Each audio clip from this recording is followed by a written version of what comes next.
இன்றைய நாள் 17ஆம் திகதி 4ஆம் மாதம் 2026ஆம் ஆண்டு. செய்திகளை வாசித்து வழங்குபவர் தாட்சாயினி விமல்ராஜ். மலேசிய தமிழின் பிரதான செய்திகள். முதலில் தலைப்புச் செய்திகள். நிலக்கரி இறக்குமதி முறைகேடுகளை விசாரிக்க ஜனாதிபதி ஆணைக்குழு நியமனம்.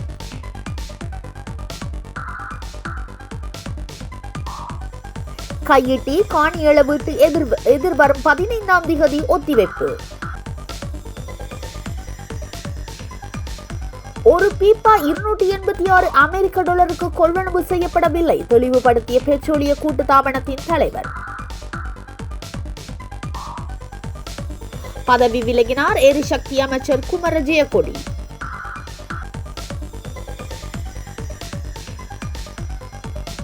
ஸ்ரீலங்கன் ஏர்லைன்ஸின் முன்னாள் தலைமை நிர்வாக அதிகாரி ஏப்ரல் 28 வரை விளக்கமறியலில். காணாமலாக்கப்பட்டோரின் உறவினர்கள் முன்னெடுத்து வரும் போராட்டம் இன்று 3354வது நாட்கள் எட்டியுள்ளது. நெடுந்தீவு மக்கள் எதிர்கொள்ளும் அடிப்படை பிரச்சனைகளுக்கு தீர்வு கோரி 24ஆம் திகதி பாரிய மக்கள் போராட்டம். 3வது முறையாக ராஜ்யசபா துணைத் தலைவரானார் ஹரிஸ்வாஸ். பிரதமர் மோடி வாழ்த்து. ஐரோப்பிய நாடுகளுக்கான ஆயுத விநியோகத்தை தாமதப்படுத்த போகும் அமெரிக்கா. தொடர்வது விரிவான செய்திகள். முதலில் தாயக செய்திகள். இலங்கையில் நிலக்கரி இறக்குமதி மற்றும் மின்சார உற்பத்தியில் இடம்பெற்றதாக கூறப்படும் முறைகேடுகளை மற்றும் ஊழல்களை குறித்து விசாரணை நடத்துவதற்காக ஜனாதிபதி அருணகுமார திசநாயக்கவினால் விசேட ஜனாதிபதி விசாரணை ஆணைக்குழு ஒன்று நியமிக்கப்பட்டுள்ளது. இலங்கையில் நிலக்கரி மூலமான மின் உற்பத்தி ஆரம்பிக்கப்பட்ட காலம் முதல் 2006ஆம் ஆண்டு ஏப்ரல் 16ஆம் திகதி வரையிலான காலப்பகுதியில் இடம்பெற்ற கொடுக்கல் வாங்கல்களை இந்த ஆணைக்குழு விசாரிக்க ஆராயும். உயர் நீதிமன்ற நீதியரசர் கிஷான் குணதுலக்க தலைமையிலான இந்த ஆணைக்குழுவில் மேன்முறையீட்டு நீதியரசர் ஆதித்ய படபெட்டிகோ மற்றும் மேல் நீதிமன்ற நீதியரசர் சஞ்சீவ சோமரத்ன ஆகியோர் உறுப்பினர்களாக நியமிக்கப்பட்டுள்ளனர். அத்துடன் முன்னாள் அமைச்சின் செயலாளர் PV பத்துலேஜன இந்த ஆணைக்குழுவின் செயலாளராக பணியாற்றுவார். இந்த விசாரணைகளின் மூலம் முறைகேடுகளை பொறுப்பான அரசியல் தலைவர்கள், அதிகாரிகள் மற்றும் நிறுவன பிராந்தியங்களை அடையாளம் காணவும் அவர்களுக்கு எதிரான சட்ட நடவடிக்கை எடுக்கவும் பரிந்துரைக்கப்பட்டுள்ளது. காணி நிர்ணய திணைக்களத்தினுடைய கோரிக்கைக்கு அமைவாக நில அளவை திணைக்களத்தினால் கைதட்டி பகுதியில் காணியை அளவீடு செய்யும் பணிகள் இன்றைய தினம் மேற்கொள்ள தீர்மானிக்கப்பட்டிருந்தது. அதன்போது அனைத்து தரப்பினர்களையும் ஒருங்கிணைத்த வகையில் காணி அளவீடு செய்ய வேண்டுமென புத்தசாசன அமைச்சின் செயலாளரினால் விடுக்கப்பட்டுள்ள கோரிக்கைக்கு அமைவாக மே மாதம் 15ஆம் திகதி இடையில் அனைத்து பங்குதாரர்களையும் இணைத்து வகையில் கைதட்டி காணி அளவீடு செய்வதற்கான நடவடிக்கை முன்னெடுக்கப்படுவது என யாழ்ப்பாண மாவட்ட செயலாளர் மேலும் தெரிவித்துள்ளார். கைதட்டி விகாரை காணியை அளவீடு செய்து வரைபடங்களை தயாரிக்க வேண்டும் என கடந்த சனிக்கிழமை காணி உரிமையாளர்கள் மாவட்ட செயலகத்திற்கு அழைப்பு மாவட்ட செயலரும் கடல் தொழில் அமைச்சரும் இணைந்து கலந்துரையாடியது இன்றைய தினம் காணிகளை அளவீடு செய்வது என தீர்மானிக்கப்பட்டிருந்தது.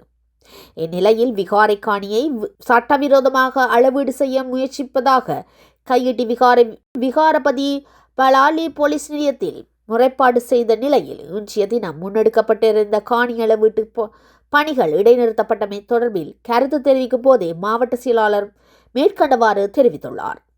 இலங்கைக்கு இறக்குமதி செய்யப்பட்ட மசகு எண்ணெய் ஒருபோதும் ஒரு பீப்பா 286 அமெரிக்க டாலர் என்ற விலையில் கொள்வனவு செய்யப்படவில்லை என்று இலங்கை பெட்ரோலிய கூட்டுத்தாபனத்தின் தலைவர் தெளிவுபடுத்தியுள்ளார்.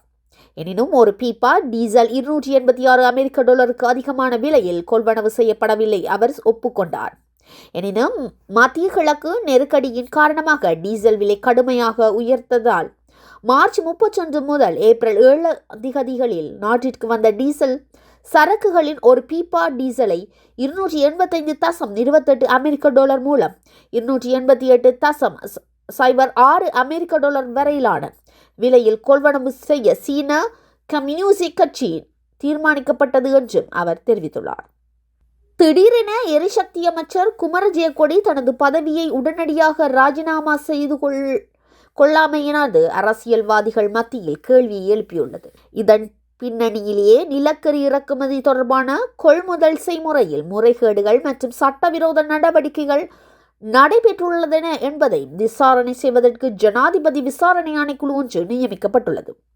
இந்த பிணையிலேயே ஜனாதிபதி அனுரகுமார திசநாயக்காவுக்கு அனுப்பப்பட்ட உத்தியோகபூர்வ கடிதத்தின்படி எரிசக்தி அமைச்சர் குமர ஜெயக்கொடி தனது பதவியை உடனடியாக ராஜினாமா செய்துள்ளார். 2026 ஏப்ரல் 17 தனது ராஜினாமா கடிதத்தில் நிலக்கரி கொள்வனவு முதல் தொடர்பான நடைபெற்று வரும் விசாரணைகள், ஜனாதிபதி விசாரணை ஆணைக்குழுவை நியமிக்கவும், 2009 முதல் இறக்குமதிகளை ஆய்வு செய்வதில் குற்றப்புலனாய்வு திணைக்களத்தை ஈடுபடுத்தவும் எடுக்கப்பட்ட அமைப்பை நடவடிக்கைகள் ஆகியவற்றின் பின்னணியில் தான் இந்த முடிவை எடுத்திருப்பதாக குமர ஜெயக்கொடி தெரிவித்திருக்கிறார்.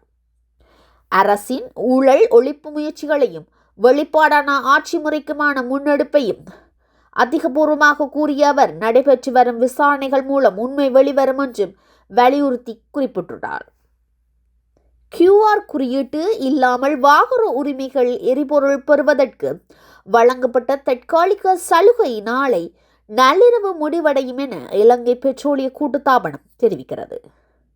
இதற்கு அமைவாக நாளை மறுதினம் முதல் நாடு முழுவதும் எரிபொருள் விநியோகத்திற்கு QR குறியீடு முறை மீண்டும் கட்டாயமாக்கப்படும். மேலும் எரிபொருள் விநியோகத்திற்கான தற்போதுள்ள ஒற்றை இரட்டை வாகன பதிவு எண்முறை தொடர்ந்து அமுலில் இருக்கும். தமிழ் சிங்கள புத்தாண்டு பண்டிகை காலங்களில் பயணிகளுக்கு அதிகரித்த போக்குவரத்து நடவடிக்கைகளை கருத்தில் கொண்டு ஒரு குறுகிய கால நடவடிக்கையாக இந்த சலுகை அறிமுகப்படுத்தப்பட்டுள்ளது. ஸ்ரீலங்கா ஏர்லைன்ஸ் நிறுவனத்தின் முன்னாள் தலைமை நிர்வாக அதிகாரி கபில சந்திரசேகரனின் பிணை மனுவை கொழும்பு நீதிவான் நீதிமன்றம் இன்று நிராகரித்துள்ளது. லஞ்ச ஊழல் ஒழிப்பு ஆணைக்குழுவின் அதிகாரி மற்றும் சந்தேக நபரின் சட்டக்குழுவினர் சமர்ப்பித்த மனுக்களை ஆய்வு செய்த பின்னர் கொழும்பு பிரதான நீதிவான் அசங்க எஸ் பேதரகம இந்த உத்தரவை பிறப்பித்துள்ளார். சந்திரசேனாவின் தடுப்பு காவலை நீடித்து அவரை ஏப்ரல் 28 வரை விளக்கமறியலில் வைக்க நீதவான் இதன்போது உத்தரவிட்டார். தேசிய விமான நிறுவனத்திற்கான ஏர்பார்ஸ் விமானங்களை கொள்முதல் செய்த போது லஞ்சம் பெற்றதாக கூறப்படும் குற்றச்சாட்டுகளில் பேரில் தற்போது அவர் விளக்கமறியலில் வைக்கப்பட்டுள்ளமை குறிப்பிடத்தக்கது. வவுனியாவில் வலிந்து காணாமல் ஆக்கப்பட்டோரின் உறவினர்கள் சங்கம் முன்னெடுத்து வரும் போராட்டம் இன்றுடன் 3354 நாட்கள் எட்டியுள்ளது. உலகிலேயே மிக நீண்ட காலமாக முன்னெடுக்கப்படும் மனித உரிமை போராட்டங்களில் ஒன்றாக இது கருதப்படும் நிலையில் இன்றைய தினம் வவுனியாவில் விசேட ஊடக சந்திப்பு ஒன்று நடத்தப்பட்டுள்ளது. அதிகாரிகள் மீண்டும் எங்களை அழைத்து ஏற்கனவே வழங்கிய தகவல்களை மீண்டும் கேட்கின்றனர். இது உண்மை கண்டறியும் முயற்சி அல்ல, மாறாக பாதிக்கப்பட்டவர்களை மன ரீதியாக சோர்வடைய செய்யும் போராட்டத்தை கைவிட வைக்கும் தந்திரமாகும்.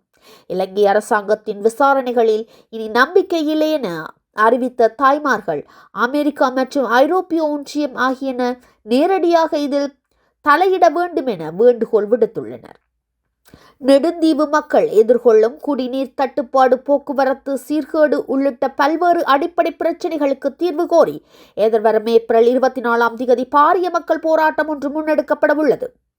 யாழ் ஊடக அமைப்பில் நேற்று நடைபெற்ற ஊடகவியலாளர் சந்திப்பில் நெடுந்தீவு கவனஈர்ப்பு போராட்ட ஏற்பாட்டு குழுவினர் இந்த போராட்டத்தை அழைப்புக்கு விடுத்துள்ளனர். நிலத்தடி நீர்மட்டம் குறைதல், கடல் நீர் உப்புக்கள் அபாய நிலவுவதால் நிரந்தர குடிநீர் திட்டத்தை மக்களுக்கு கோருகின்றனர். வீதி அபிவிருத்தி அதிகார சபை சொந்தமான வடதாரகை, நெடுத்தாரகை மற்றும் 50 ஆண்டுகள் பழமையான குமுதினி படகுகள் அடிக்கடி பழுவதடைவதால் மக்களின் நாளாந்த பயணம் கேள்விக்குறியாகியுள்ளது. பல கோடி ரூபாய் செலவு செய்து உரிய திறந்த வேலைகள் நடைபெறவில்லை என மக்கள் அதிருப்தி வெளியிட்டுள்ளனர். உயர்தர வகுப்புகள், வரலாறு, புவியியல், இந்து நாகரிகம் போன்ற பாடங்களுக்கு ஆசிரியர்கள் இல்லை. தகவல் தொழில்நுட்பம் மற்றும் கலைத்துறை பாடங்களை கற்பிக்க ஆசிரியர்கள் இல்லாததால் மாணவர்களின் எதிர்காலம் பாதிக்கப்பட்டுள்ளது. பிராந்திய வைத்தியசாலையில் மருந்துகள், கலவையாளர், மருத்துவம், மாதுக்கள் மற்றும் சுகாதார பணிமுறை நிலவுகிறது. இதனால் விடுமுறை நாட்களில் வைத்தியசாலை இயங்கவில்லை. பற்சிகிச்சை முழுமையாக நிறுத்தப்பட்டுள்ளது. நெடுந்தீவு மேற்கு பிரதான வீதியில் 2 கிலோமீட்டர் தூரம் பாரிய குழிகளுடன் காணப்படுவதால் அவரவர் தேவைக்கான வைத்தியசாலைகளுக்கு செல்லும் மக்கள் கடும் சிரமத்தை எதிர்கொள்கின்றனர். வெறும் வாக்குறுதிகளை மட்டுமே வழங்கி வரும் அரசாங்கத்தினை பொறுப்பு கூற வேண்டிய திணைக்கள தலைவர்களையும் கண்டித்து எதிர்வரும் ஏப்ரல் 24 வெள்ளிக்கிழமை இந்த ஜனநாயக ரீதியான போராட்டம் நடைபெறவுள்ளது. கிளிநொச்சி முறிகண்டி பகுதியில் நேற்று பகல் புகையிரத விபத்தில் பெண் ஒருவர் படுகாயமடைந்துள்ளார். அனுராதபுரத்தில் இருந்து யாழ்ப்பாணம் புத்தாண்டு முன்னிட்டு மேற்கொள்ளப்பட்ட விசேட சேவையில் ஈடுபட்ட புகையிரதம் அக்ரயாயன் பகுதியில் இருந்து ஏனையின் பிரதான வீதியை நோக்கி பயணித்த சிறிய ரக மோட்டார் வாகன கடமையை கடக்க முற்பட்ட போது விபத்து இடம்பெற்றுள்ளது. விபத்தில் அக்ராய பகுதியைச் சேர்ந்த 32 வயதுடைய பெண் ஒருவர் படுகாயமடைந்த நிலையில் கிளிநொச்சி வைத்தியசாலையில் சிகிச்சைக்காக அனுமதிக்கப்பட்டுள்ளார். குறித்த சம்பவம் தொடர்பாக மாங்குளம் போலீசார் மேலதிக விசாரணைகளை மேற்கொண்டு வருகின்றனர். யாழ்ப்பாணம் வடமராட்சி கிழக்கு கட்டைக்காடு பகுதியில் ஒரே நேரத்தில் 4 வீடுகள் மீது நேற்று முன்தினம் இரவு தாக்குதல் மேற்கொள்ளப்பட்டுள்ளது. வீட்டுக்குள் அத்துமீறி நுழைந்த நபர் வீட்டின் உடைமைகளை கண்ணாடி தளபாடங்கள் அடித்து சேதப்படுத்தியுள்ளார். குறித்த நபர் அப்பகுதியில் பல நாட்களாக அங்கிருப்பவர்களை அச்சுறுத்தி வருவதாகவும் அருகில் வசிக்கும் குடும்பங்களுக்கு பாதுகாப்பில்லாத நிலை தோன்றியுள்ளதாகவும் பாதிக்கப்பட்டவர்கள் தெரிவிக்கின்றனர். குறித்த நபரை உடனடியாக கைது செய்யுமாறு மருதங்கணி போலீஸ் நிலையத்தில் பாதிக்கப்பட்ட தரப்பினர் முறைப்பாடு செய்துள்ளனர். யாழ் மந்திகை பகுதியில் முச்சக்கர மற்றும் மோட்டார் சைக்கிள் மோதி பாரிய விபத்து ஒன்று இடம்பெற்றுள்ளது. குறித்த விபத்து சம்பவம் யாழ் மந்திகை வீதி அபிவிருத்தி அதிகார சபை முன்பாக சற்று நேரத்துக்கு முன்னர் இடம்பெற்றுள்ளது.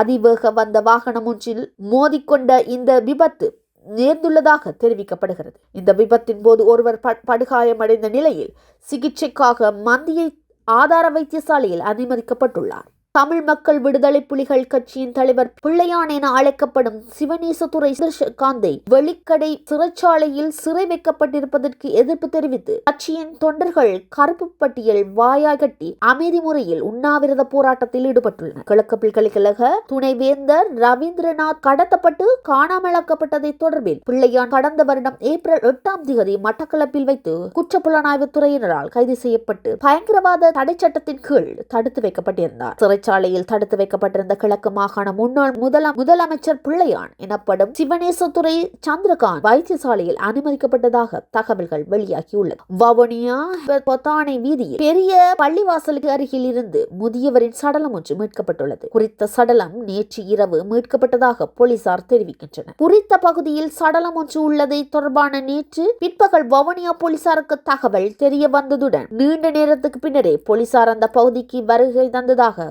கூறப்படுகிறது. அங்கு நீண்ட காலமாக யாசகம் பெற்று வந்த முதியவர் ஒருவரை இவ்வாறு சடலமாக மீட்கப்பட்டுள்ளார். சம்பவ இடத்திற்கு வருகை தந்த வவுனியா மாநகர சபை உறுப்பினர் பார்சன் போலீசாருடன் இணைந்து சடலத்தை அங்கிருந்து அகற்றி வவுனியா வைத்தியசாலைக்கு கொண்டு சென்றிருந்தனர். சம்பவம் தொடர்பாக வவுனியா போலீசார் மேலதிக விசாரணைகளை முன்னெடுத்து வந்துள்ளனர். தொடர்வது இந்திய செய்திகள்.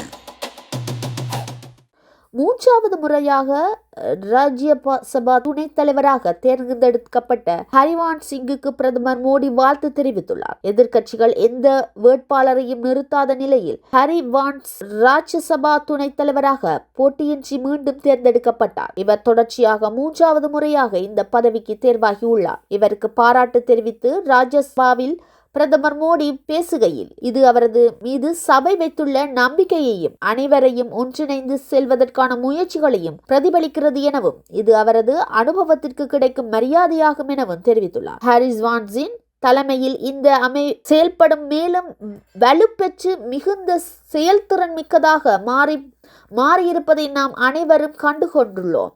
இவ்வாறாக பிரதமர் மோடி பேசினார். ராஜ்யசபாவின் துணைத் தலைவராக ஹரிவான்ஸ் நாராயணன் சிங் 2022 ஆகஸ்ட் 11 முதலில் இருந்து வருகிறார். ஐக்கிய ஜனநாயக தள கட்சியின் சேர்ந்த இவர் பீகார் மாநிலத்தை பிரதிநிதித்துவப்படுத்துகின்றமை குறிப்பிடத்தக்கது. தொடர்வது உலகச் செய்திகள். ஈரான் போர் தொடர்ந்து ஆயுத கையிருப்புகள் பாதித்து வருவதால் முன்னாள் ஒப்பந்தம் செய்யப்பட்ட சில ஆயுத விநியோகங்கள் தாமதப்படுத்தக்கூடும் என்று அமெரிக்க அதிகாரிகள் தங்கள் ஐரோப்பிய அதிகாரிகளுக்கு தெரிவித்துள்ளனர். இந்த தகவல்கள் பகிரப்படுத்தப்படாததால் பெயர் குறிப்பிட்ட விரும்பாத சில வட்டாரங்கள் பால்டிக் பிராந்தியம் மற்றும் ஸ்காண்டினேவியா உட்பட பல ஐரோப்பிய நாடுகள் இதனால் பாதிக்கப்படும் என்று தெரிவித்துள்ளனர். வெள்ளை மாளிகையும் வெளியுறவுத்துறையும் இந்த கேள்விகளை பென்டகனுக்கு பரிந்துரைத்ததாகவும், ஆனால் கருத்து தெரிவிக்குமாறு விடுக்கப்பட்ட கோரிக்கைக்கு பென்டகன் இன்னும் பதிலளிக்கவில்லை என கூறியுள்ளார். இந்த தாமதம் தங்களை சிரமமான நிலைக்கு தள்ளுவதாக ஐரோப்பிய அதிகாரிகள் கூறியிருக்கின்றனர். ஐரோப்பாவின் மரபுசார் பாதுகாப்பிற்காக பொறுப்புகளை அமெரிக்காவில் இருந்து ஐரோப்பிய கூட்டணிகள் மீது மாற்றுவதற்கான ஒரு முயற்சியின் பகுதியாக டொனால்ட் ட்ரம்ப் காலத்தில் அமெரிக்கா தனது ஐரோப்பிய நேட்டோ பங்காளிகளை அமெரிக்காவில் தயாரிக்கப்பட்ட அதிக பொருட்களை வாங்குமாறு வலியுறுத்தியுள்ளார். இத்துடன் பனேசியா தமிழின் பிரதான செய்திகள் நிறைவு பெறுகிறது. செய்திகளை தொடர்ந்து பார்வையிட www.panesiatamil.tv என்ற இணையதளத்தை பார்வையிடவும்.